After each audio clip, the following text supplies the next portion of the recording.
And she was saying that for introverts, it's very painful to be sitting. You don't get work done if you're an introvert, if you're sitting in a group.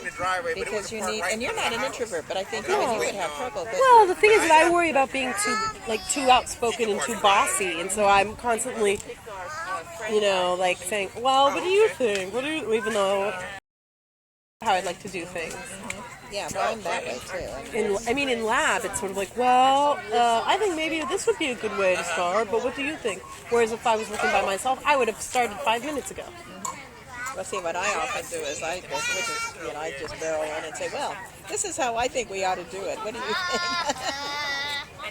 And most people, oh, he got those glasses.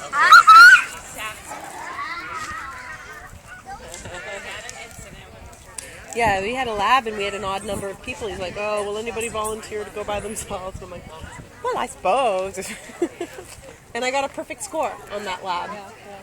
Because it was taking measurements and I was able to trust my own eye instead of asking somebody else, well, what do you think? Does it read this? I hated to work with groups because I always felt they didn't do as good a job and my grade was lower. Yeah, they hold you down kind of and they take up too much time. Like I have a hard time finishing the task because I can't go at my pace, It's hard. The only time I want a team is if it's a team where you can divide up the work and 5 people do a piece of it, and then Sure.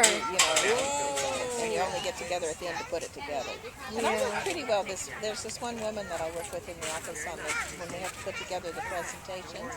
We actually